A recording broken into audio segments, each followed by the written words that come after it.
Alfonso's here, the godfather of the game. Many years of wisdom, remember his name.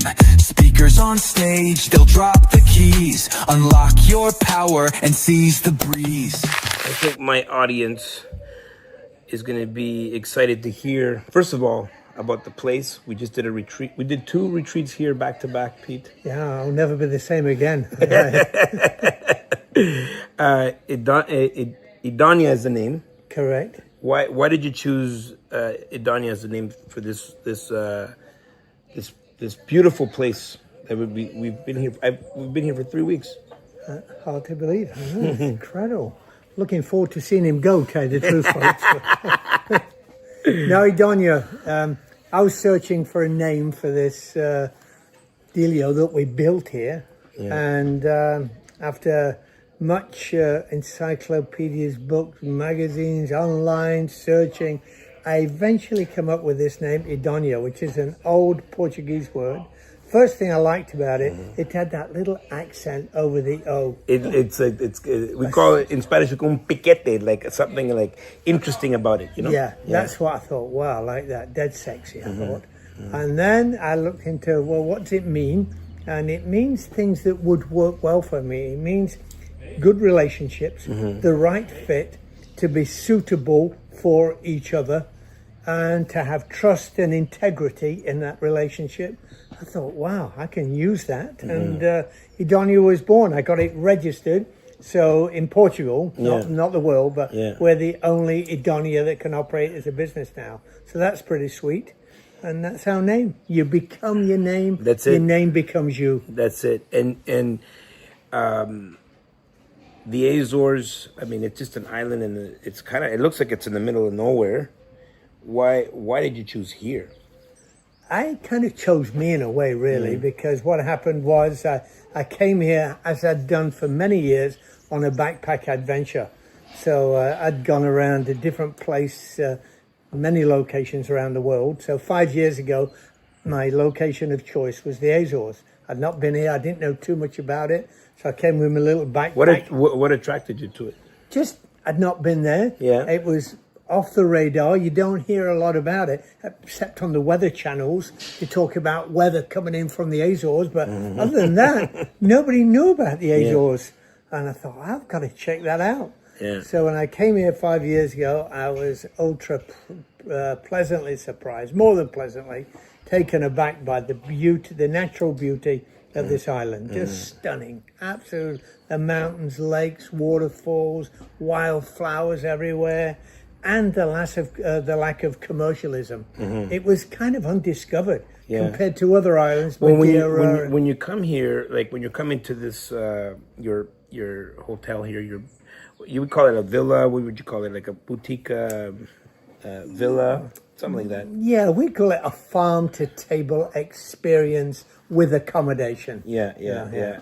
So you kind of don't see anything else. You go through a village, and it's really quite rustic, right? You're the experience of coming here. You're going through all these narrow streets, and then there's this like place, like you talk to the guy at the taxi. We say, we want to go to this place, and he's like, where is that? That's right. So it's a bit. You had to actually create it. You had to create this. That's good and bad news. Yes, you're right. People still don't know Idónea. Where is it? You tell them when you're in Ponta Gassa, they say that's not possible because they only know Ponta Gassa for that long and winding village street that goes on forever. But at this end, Ponta Gassa opens up into a countryside, mountains behind you, giant ocean in front of you. It opens up. So when I saw this place, I love that. I didn't look at any other locations. I did not look at anything. I met a crazy real estate guy. He says, you looking to buy? I says, no, just traveling, mate. He says, what are you looking for? I said, I'm not looking for anything. He says, if you were looking for something, what would you choose? I said, it would be a little farm, on the ocean. And he said, look, there's nothing listed right now on the listings, but there's a guy, old boy I know, might be selling this place. He says, do you want to have a look at it? I said, not really, but I said, I got a free morning tomorrow morning. I'll have a peek at it. So I came here with him, and it was nothing like you see now. It was an old beater. The house was a bit of a ruin. All the gardens were overgrown, but I saw the potential, and I thought, wow, I love this place. It's got something, I was drawn to it, some magic. So I did something crazy and I made the guy an offer on the telephone that afternoon. Just like that, without seeing another property. And without doing any research. Sometimes you don't need it. You just like, something feels right, you do it. Yeah, and he actually did, right, because he accepted, and I wired money down overnight, and I bought it the next day. Just like that, piece of magic. And so right now we're kind of at the edge before it goes into the farm. But what was here before? Like, what did the house look like? Yeah, house was a typical old Portuguese house. It would probably have been a bit neglected, some mold on it because of the humidity here, and it was divided up to a lot of small rooms, and that's typical of the old houses here. So first thing I thought, wow, I'll take out all them rooms out of the main house and make one big living area. So that was the first plan. This building here to my left, this was an old storage unit, and I thought, wow, that could be something. So we raised the roof, made the big window larger at the front to give the stunning ocean view, put a wine cellar in down below in the basement area, and I guess you made this patio like this kind of like eating area or common area. You would say this is a common area. This was this space in the middle was here. There was an old rustic lean-to over on the right side here, and that we tore that down and built this new piece on. Built a swimming pool, did all the paving, the rock walls, the gardens. I had an excavator come in. We terraced the gardens going down the hill there. Put in an irrigation system. I walked through the garden. Wow, what a garden! You have everything down there. It's self-sustained. Like you. I mean, other than fish, you'd have to go and find some fish. You could probably just live here and not have to. Flipping right. You hit it right on the nose. Yeah, you could live off the land here 12 months a year. Yeah. You can grow stuff. Not everything for all 12 months, but definitely good, sustainable, tasty, volcanic soil food. Yeah. Was that the vision that you wanted to have, like, maybe have the people enjoy the food directly from the garden right here? That's right, and that evolved, and it's still evolving. There's no clear-cut plan from A to B that I thought about it way back when I first came here. A lot of this stuff develops as you go. You come with new ideas, you get thinking, you learn more about the island, learn more about this property, and it's a moving target. You inspire me. You have an adventurous soul. I think I'm that way. I like to travel around. You like kind of settling for a bit and going. I like to travel, go in and go, and I still have like a main place. But you like to go in. You were sharing to me the whole coming to Canada, and you showed up to Canada one day, just the way you showed up here one day with your backpack, and you're like, well, I think I'll stay. Where do you think that comes from? Where does that come from? Well, I think a lot of it comes from my dad, who was a man's entrepreneur. He was a ducking and diver, wheeler and dealer, and you get that in your blood. And then for me, I learned that the enjoyment of building a business is not building it so it's done.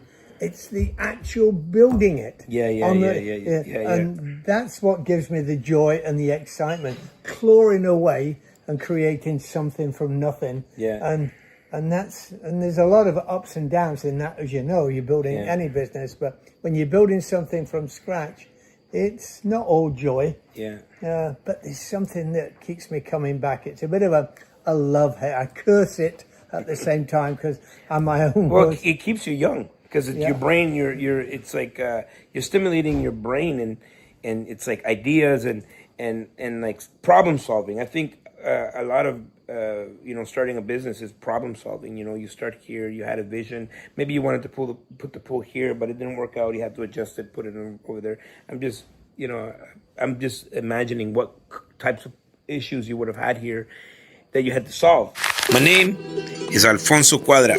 They call me the Godfather of real estate. I've been in business for over 30 years. In real estate, over 26 years. I built a multi-million-dollar portfolio.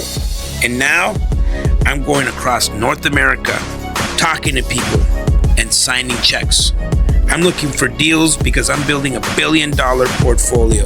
Is that you? Let me make an offer you can't refuse. We just don't have enough information to make this decision. There's too many unknowns. And for that reason, I'm gonna have to ask you to leave.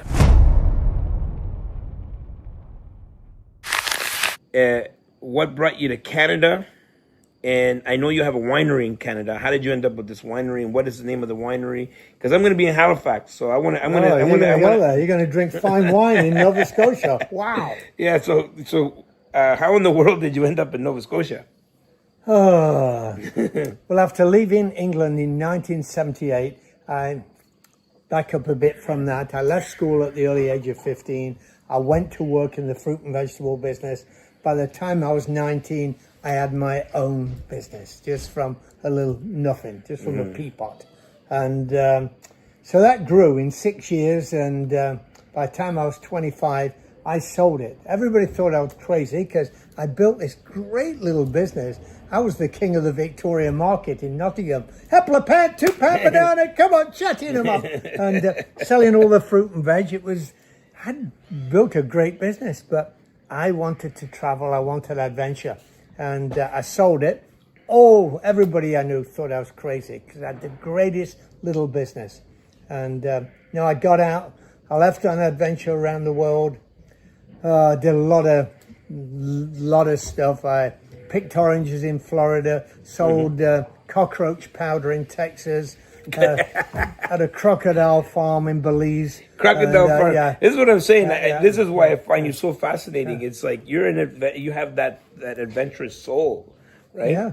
Cockroach powder. Yeah, it was a great little business. It was the only cockroach powder that's non-toxic, non-poisonous, safe with children, pets, cats, dogs, and goldfish. You can even eat it. And I used to woof this white powder out onto the counter. This was at the markets in Texas, and that was a point. I buy it for $4 a bottle, sell it for $8. So anyway, I'm getting sidetracked. But did a lot of stuff. Got my Canadian papers. I tried to get US. I applied for Australia at that time, but my Canadian papers came first. I went to the Canadian consulate in Dallas, had my interview, drove up to Canada from Texas. I didn't know where I was going, but everybody in Texas knew oil country, son. Alberta. So that's where I went to. I didn't know what I was going to do, but finished up in Alberta for a couple of years, and I did a lot of stuff. Worked behind a bar, created a handyman business, drove a tree skidder in the woods, hauling big logs and timber out of the woods. But I'd got this idea about living off the land, growing my own crops, being a back to the lander, a granola. Yeah. So I looked at land prices in Canada. The only place you could buy reasonable land was in the East Coast, Nova Scotia, New Brunswick. So I finished up. I sold up in Alberta. I'd made some money, luckily, on this house. I bought it at low prices, and I sold it in the boom because Alberta was always bust a boom. And I just sold it at the right time, and I got some money in my pocket. And I bought this old farm in New Brunswick, 20 miles north of Moncton, a place called Saint Antoine, French country. And I'd got this dream of living off the land, growing my own crops, started a yogurt business, milking cows, making yogurt, selling it in Moncton. But it was not working out. It was a year later, and the vision was not happening. I was broke and down to my last 300 bucks. Wow. So at that time, I headed to the St. John's City Market in New Brunswick, the old market built in 1876. They're one of the oldest markets in Canada. And I got a stall on this market and got back to my roots of selling fruits and vegetables. I'd only got 300 bucks left in my name, but I started this little fruit and veg stall. I bought $250 worth of inventory, and my scale was a illegal set of household kitchen scales, and my cash register was my money belt around my waist. That was it. And that business did grow. And over a period of time, ups and downs, it's never just like that, a roller coaster. But it grew over time to 500 employees. Wow. And that's a big business. Yeah, it did from that. And that grew to stores in Nova Scotia.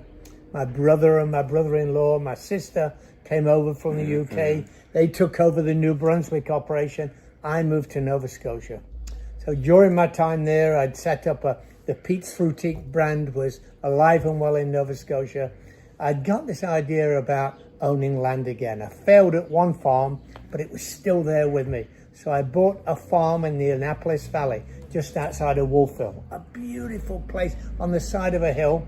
I stole it. Nobody went up this hill. Nobody went there, but it had the most magnificent views, but it had a bad reputation, this area of the Annapolis Valley. Oh, Pete, don't go there. That's bad news. But I didn't know anything about this. I just bought this place.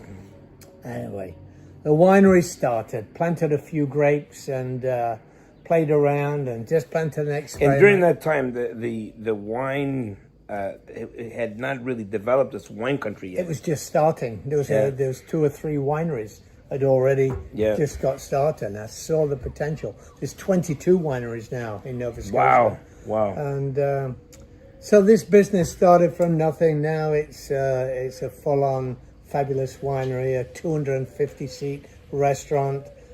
Producing around 20,000 cases of wine a year, over 200,000 bottles.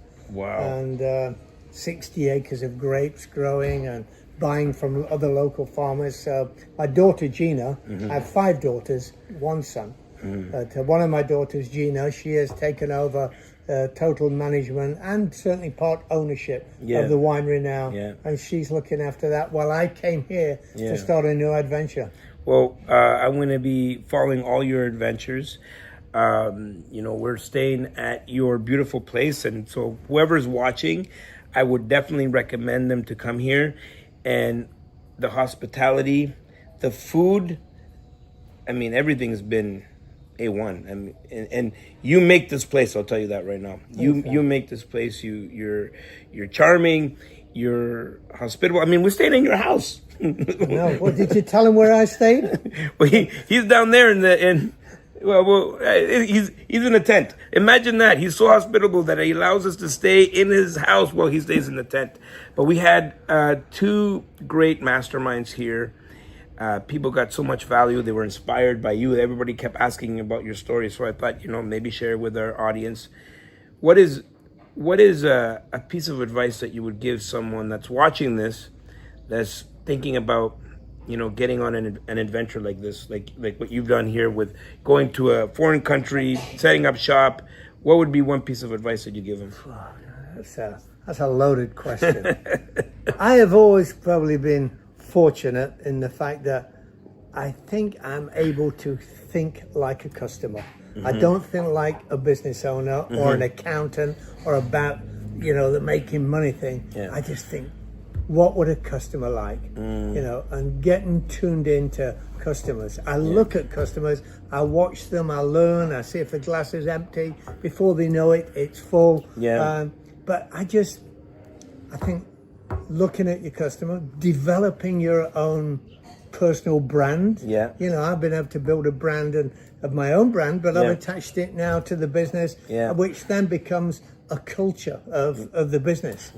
And so building your own personal style, because in this world of today, as you know, it's gone flipping bonkers with everything's online. There's not that much personal stuff left anymore where you get the personal contact with a real human being, you talk to them. I think when you can offer that, not just yourself, but within your people, your group that you develop, that's a magic thing today, because people still are human beings and they love heart-to-heart contact. People love that and yearn for it. And you know what? You become connected to it, right? So you come here, you remember the experience, and then people want to come back again and again and again and again. And that's what makes a business. Returning customers. You know it, kiddo. One customer at a time. I've always been build a business one customer at a time. So, Pete, thank you for sharing with us. Thank you for sharing your place with us. And we will see you again soon. Hey, just a minute. He's the legend, though, not me. This guy here, he's a rock and roller. Join us for our 10th and biggest Expand Investor Conference. And this year, this November, we are doing it in Calgary, Alberta. Yeah! And it's gonna be a big one. And I want you to go and get your tickets right away. Our Expand Investor Conference, our 10th edition of our Expand Investor Conference is happening in Alberta. Get your tickets right away.